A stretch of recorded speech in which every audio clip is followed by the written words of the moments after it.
Recently, I've started using these awesome red pencils. They're called Colorase by Prismacolor. They're not very expensive, but they give me the ability to sketch out what is going to happen underneath my drawing, or basically just to sketch my drawing in general. The really big added bonus of them is that they are erasable, as you might have derived from the name itself.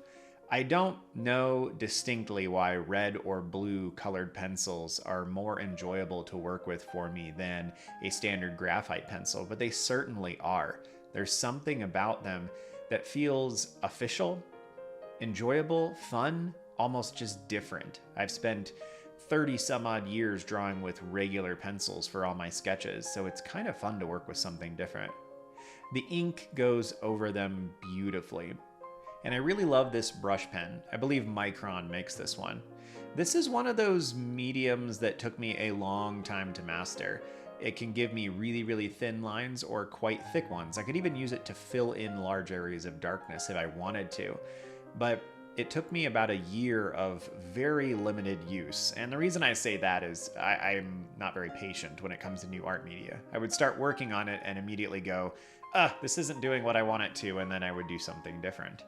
If you didn't gather from the title of the video, this is going to be a robot, but it's going to be one that's a little bit different than most of the others that I've worked on. In fact, probably different than most that you might see if you just Google robot.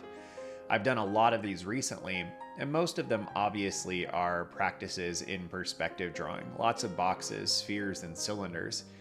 And I am fascinated with robots in general, but I'm also fascinated with cosmic horror. And a lot of my art is either one of those. It's usually robots or it's like things with tentacles and way too many eyes. I try to play with them as not being these always horrible things and sometimes being things that are just misunderstood or really uncomfortable for us as humans.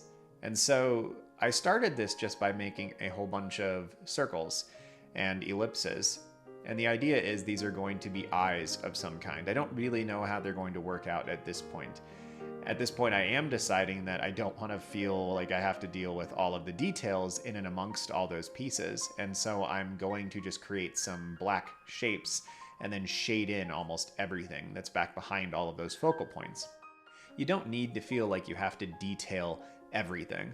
Sometimes it's okay to let just darkness fill in spaces, because that's what composition is, whether you're building an entire image or whether you are building a single entity like I am right here. There is a point at which detail is no longer beneficial. It doesn't actually add anything to what you're working on. It's just more, and more is not always better. In fact, with most art, simplicity is usually better. The simplest you can make a thing while still communicating what it needs to communicate. So right now I'm just going through the kind of fun task of filling in all the spaces. I find the most stressful part of a drawing for me is generally laying down the big shapes after I've worked in the sketch. And then when I get to start working on the minutia, most things are handled. I know the proportions are correct and they're doing things that I want them to do. It's pretty chill. And that's what I'm doing right now. I find it ironic as I'm recording over this and looking back on it later that I only did the one hand.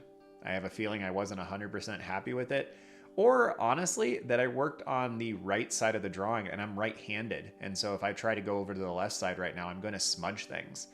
And this is something that comes into your mind when you're working on ink all the time. It comes into mind, obviously, when you're working on graphite.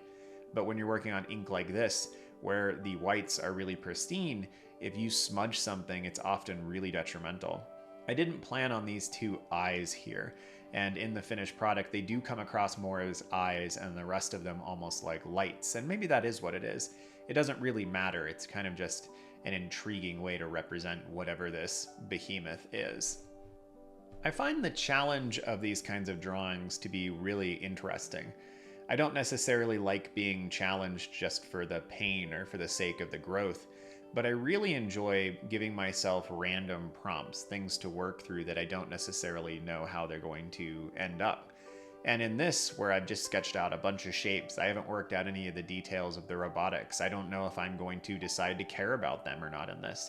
These are kind of tentacle-like arms, but I don't really know what I'm going to do with the feet. I don't know what I'm going to do with the arms, if they're going to be ribbed so they look like they're coils or what. And the thing is, I don't really need to know all of that right now.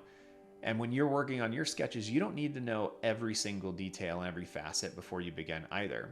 There are certainly drawings where I do that, where I focus specifically on making sure I know everything I'm doing. I did that for a lot of my Inktober pieces, and as I'm starting to work on the children's book now, I'm really sketching heavily and thinking about everything that I'm doing before I really dive in. But for something like this, where it's just on my robot series, it's just a little guy that I'm recording, it doesn't need to be that precise. And the reason that I think it's beneficial to do this is because sometimes you will find that you come up with things you did not anticipate. The little spikes that are coming out of its body, I kind of anticipated having a couple of those, for example. I did not anticipate going as wild as I do with it later.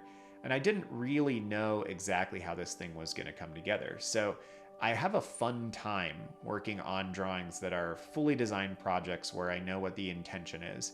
But I also have a lot of fun doing things like this, where really at the end of the day, I do not know what direction it's going to go. Now, it might occur to you, if you are listening and you have a sense of perfectionism at all with any of your work, you might be in the back of your mind going, well, doesn't that allow for things to go wrong sometimes? And yes, absolutely it does. I do not have a perfect win rate with all of my drawings. I don't know that any artist does. I think most of the time when we think that an artist does, their skill is just so far beyond us that we look at their work and we go, well, everything they produce is golden. But if you were to ask them whose eyes are probably better, I know that English there isn't great, but them who has, who has eyes that are much better than our own, there's a good chance that they see just as many mistakes and issues in their art as you do in yours. I think this might actually just be a universal component of the artist's experience. Regardless of your skill level, I think that we have a tendency to find these issues in our own work. And that might just be part of how this is, part of how this works. I actually had 2 robots that I drew the other day. It had been a really tough day. And I got to maybe 10 o'clock at night and I was like, well, I have to draw something. I sat down and I drew these 2 robots. And I actually wrote a note to them underneath the drawing in my sketchbook and said, I'm sorry, but you guys don't qualify. And just meaning that they're not going to fit into my robot series. They weren't good enough for me to include. I was not in a good enough headspace, or I didn't put in adequate thought, or I just wasn't drawing well. I don't know exactly what the cause was, but those 2 were actually the worst robots that I've done in the entire series.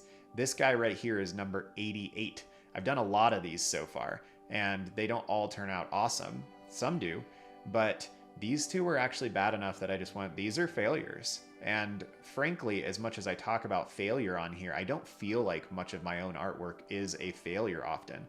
But I felt that with these 2. It really felt like they just didn't rise to the occasion. They were below par, too far below par for me to even call a part of the series. And I felt a little bad, not that the drawings have feelings, so maybe I felt bad for myself, or maybe I did feel bad for these drawings, these tiny little pieces of me that I put onto the page. I don't think that's terribly weird. Your art always is a little part of you in some sense. Well, I've filled in most of the black now, and that gives me a sense of the overall kind of weight and form of the thing. So now I'm taking in some smaller pens to begin doing hatching, to basically approximate the shading, because obviously all these pens are black, and so I can't do actual shading, I'm approximating it. This is me kind of working out the overall tone. Is it going to have high levels of contrast like it does throughout the entire thing, or is it going to have some gradations? I am a big fan of the gradations, so I'm putting those in pretty heavily here on the bottom, as if this form is directly over top of those feet and it's casting these pretty harsh shadows down on them. I think that contrast not only makes the image more interesting, but it makes it easier to dissect and pull out individual parts. It's easier to tell what things are when different faces have different levels of shading. I'm also, as I'm doing this, looking at the rest of the piece. I'm trying to absorb what is being said and what more needs to be said. Right now, all of these orbs around the object seem indiscernible. I don't really know what they are. I can't really tell what they are. I like the shape language and how asymmetrical it is, but I'm working through how to problem solve that in my mind as I'm doing these other things. This is sped up, by the way. I almost always speed up the content just so it's easier for y'all who are watching.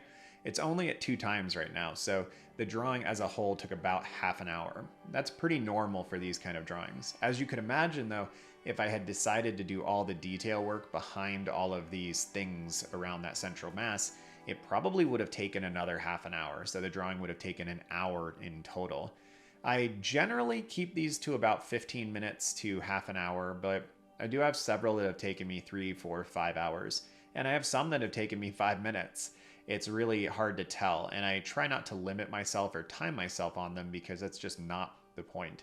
So you can see I did finally land on, I didn't like just the white spaghetti arms and fingers, and so I'm working on making them feel more like they're coiled in some capacity. They feel a little bit like those giant rain pipes or irrigation pipes that you see that have the ribbing to them, so they're a little bit more flexible. And for some reason, to me, that just feels more mechanical.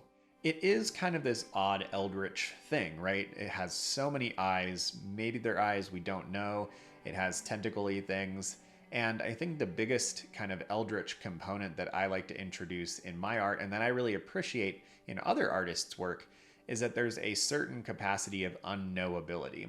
And that's part of what the mass and the asymmetry communicates. That blackness behind there, is that something? Or is it nothing? Is it actually a void, like a black hole? Is it organic? Is it biological? What is it? We don't know, and you can't tell. There's no amount of contrast or zooming that you can put onto this where you're going to know and understand definitively what that stuff is. And to me, that makes it more intriguing. When I work on a lot of my almost Cthulhu or Lovecraftian creatures and drawings in some of my other sessions, there's an element of that as well. How knowable is this thing? If you put the entirety of an eldritch being into a drawing, it takes away some of its eldritchness. It no longer feels unknowable. And that's really a critical component to that kind of mythology.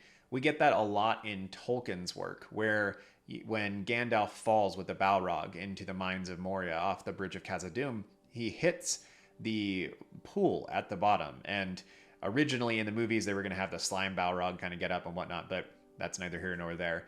In the actual books, the Balrog takes off up the paths and Gandalf sticks to him. He follows him, and he eventually follows him all the way up to the top of the peak where they do combat and they both die.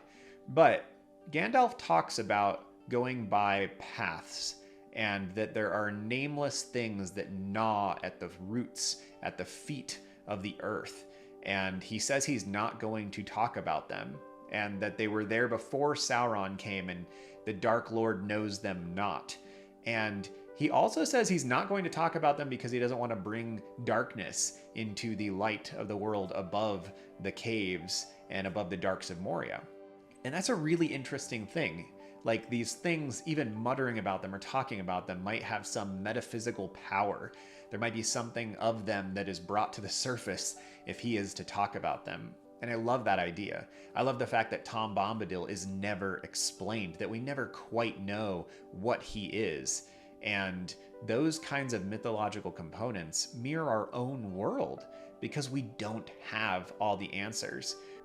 And that's just part of being human, is being small and understanding that there are laws of physics, of quantum mechanics, even of economics, that we will never understand entirely, let alone the nature of life, the soul, and existence. These are complicated questions that humans have dealt with since humans existed, and we don't have all the answers. It's hard and difficult. And cosmic horror and eldritch and Lovecraftian things, they have this unknowability to them. And you capture that a little bit in your artwork when your artwork doesn't answer all the questions, when you use composition or contrast to hide things, to make things unknowable. Well, thanks for following along with me today as I created this monstrosity, and I hope you've created your own. Thank you to patrons Who, What, Where, When, and Pale Spider for your continued support. If you'd like to support us here at the channel, check out the Patreon link below. And if you would like to join our art community, check out the Discord link below as well. Have a good one, y'all. See you soon.